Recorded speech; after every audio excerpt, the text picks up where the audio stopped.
Saudara, sejumlah informasi kriminal dari berbagai daerah kami rangkum dalam Buser 6.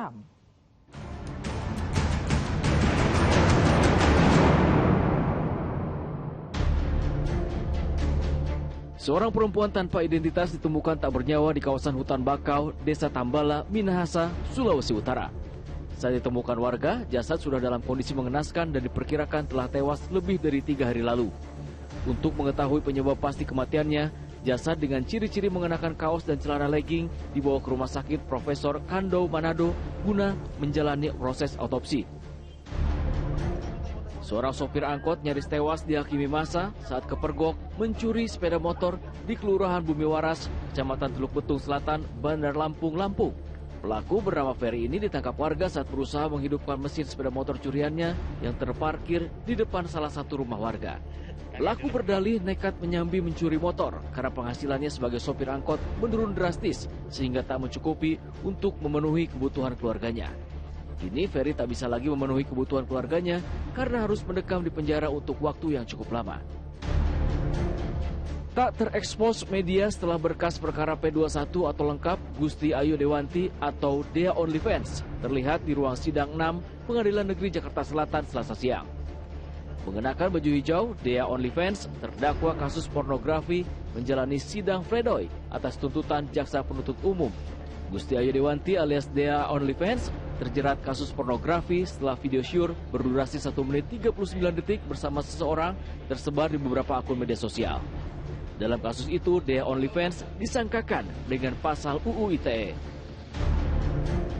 Seorang pria yang berprofesi sebagai sopir angkutan umum jalur Mamasa Palu ditangkap polisi saat tengah mengantar penumpangnya di Jalan Raya Mamasa, Sulawesi Barat. MD yang sudah berkeluarga dan berusia 25 tahun diduga mencabuli seorang anak yang masih di bawah umur sebanyak lebih dari 3 kali di tempat yang berbeda. Korban diduga dicabuli sejak masih duduk di bangku SMP, hingga sekarang duduk di bangku kelas 1 SMK. Saat ini tersangka sedang menjalani pemeriksaan intensif di Polres Mamasa, sementara korban yang mengalami trauma diperiksa polisi di tempat terpisah. Inilah detik-detik aksi komplotan pencuri patung singa saat melakukan pencurian di makam Kembang Kuning, Surabaya, Jawa Timur yang terekam CCTV. Dalam video yang sempat viral tersebut, pelaku yang berjumlah 7 orang menggunakan mobil bak terbuka beraksi di tengah malam. Karena di lokasi krematorium tidak ada penjagaan, para pelaku dengan leluasa merusak gembok pagar dan membongkar 2 patung singa dari tempatnya. Patung singa batu itu sudah ada sejak tahun 1950 dan mempunyai nilai sejarah karena terbuat dari batu hijau. Kasus pencurian ini sudah dilaporkan ke Polsek Sawahan. 4 tersangka sindikat uang palsu ini dibekuk aparat Polsek Bogor Timur usai kedapatan mengedarkan uang palsu di wilayah Kota Bogor Selasa siang. Dalam menjalankan aksinya, para tersangka memasarkan uang palsu pecahan Rp100.000. Kepada pembelinya, para tersangka menjual uang palsu 2:1 atau uang palsu Rp200.000 dijual dengan harga Rp100.000. Dari tangan para tersangka, polisi menyita uang palsu senilai lebih dari Rp15 juta, puluhan materai, cukai rokok palsu, hingga alat cetak uang sebagai barang bukti.